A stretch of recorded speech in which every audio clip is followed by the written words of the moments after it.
Cambridge Breakfast with Julian Clover. Cambridge Radio. Andy Burnham is reportedly preparing to give a speech on the economy next week as Labour figures weigh up whether or not to challenge him for the leadership. The newly elected MP is the only name so far going for the Prime Minister's job. One person who knows him well is the former Mayor of Cambridgeshire and Peterborough, Dr. Nick Johnson, who I spoke to yesterday afternoon. Nick, welcome to Cambridge Radio. I wonder if we could start by just getting your view over whether Sir Keir Starmer made the right decision in stepping down in the first place. I think in the circumstances, Julian, it was on the nail. He could see what was happening around him. I think he'd taken advice from close advisors and indeed close friends in his cabinet, and I'm sure he's made the right decision from that point of view. Do you think he's been treated entirely fairly, both really by his own party and also by the national media, which seemed to be, at least on the newspaper side of things, seemed to be out to get him from the word go?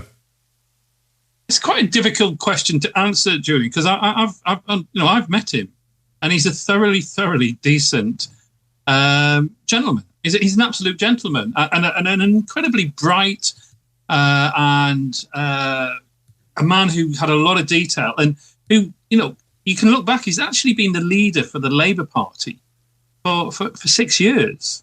And he's in that role, he has achieved an awful lot. The difficulty is that when he was actually in the shop window of being, Prime Minister, obviously analysis, criticism is, well, it's there. It's going to happen from the public. And I think, the additional problem about the team around him, I don't think has always been the standard and support that it should have been. So in some ways, I do think he's been unfairly treated.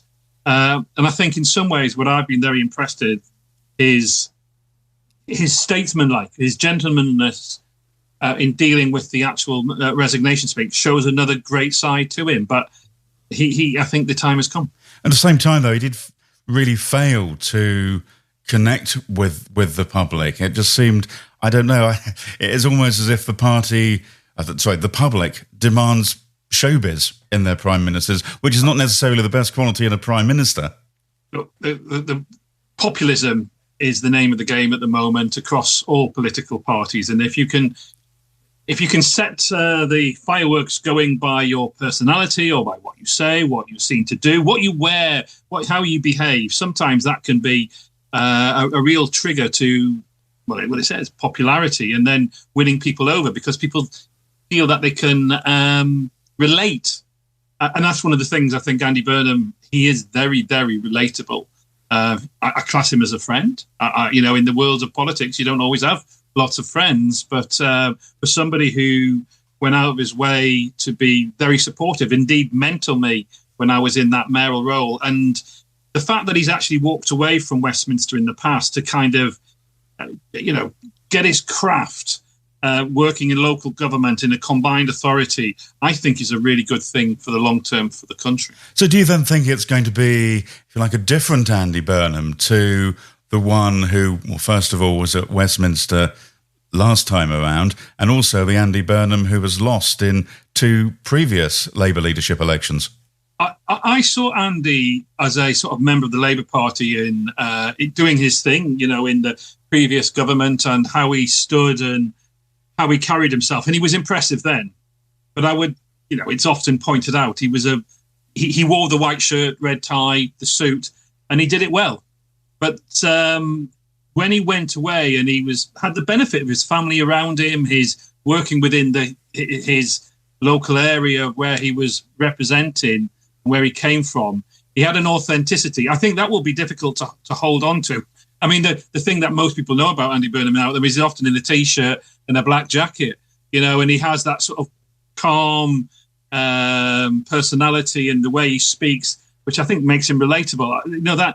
Is that going to be so easy to keep up? And I've seen him put a shirt and tie on for events relatively recently, but I think he will have to change, and that will be difficult for him. And I think we may lose something of what's made him so popular. Do you think that as well as being king of the north, he can be king of the south, or perhaps better still, king of the east?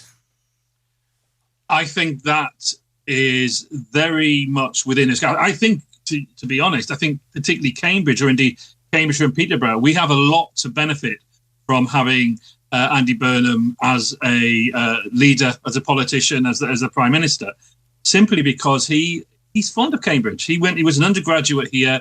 He was a very good politician. He was a good friend in coming to me to help work as I was coming into the role as the mayor. But he had an eye on the main chance. He could see that Manchester would benefit by having a closer links with the two combined authorities and the two economies. So I think he knows a lot about Cambridge and Peterborough. I think he knows a lot about Cambridge City.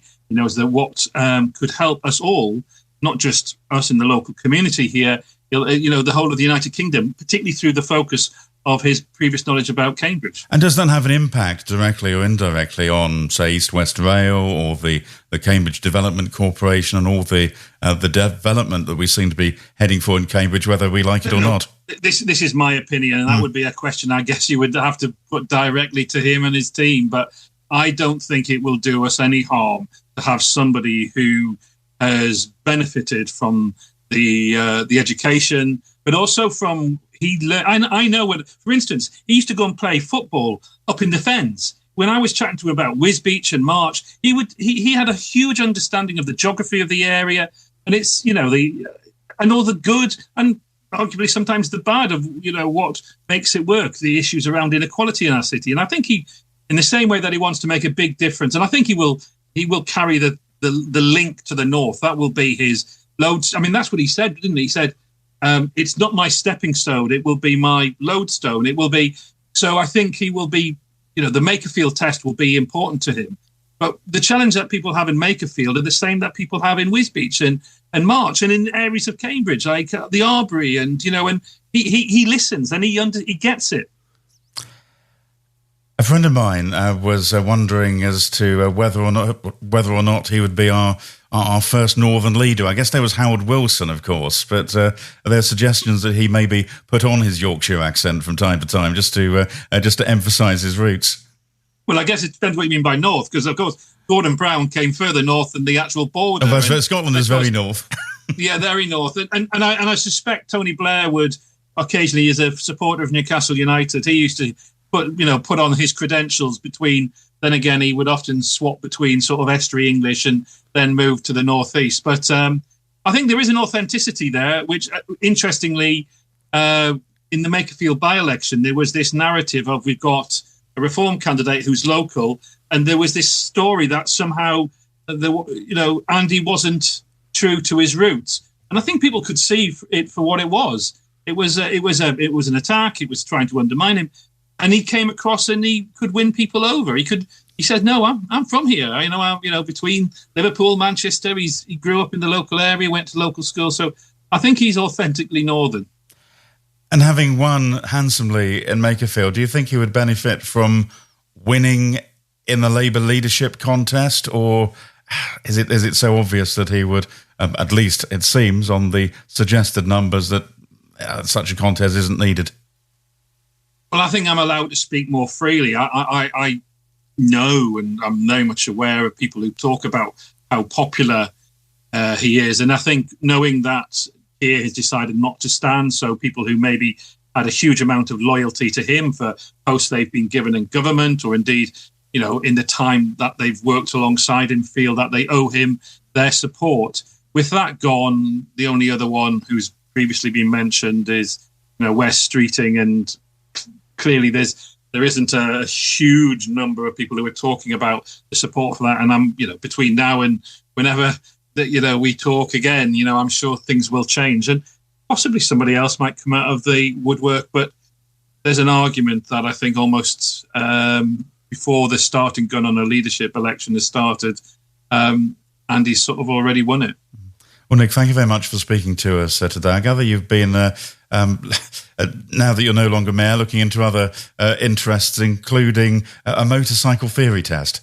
Oh, well, yeah, it's a long time coming. I've always had a motorbike or a scooter, and I'm just sort of trying to get through some next stages.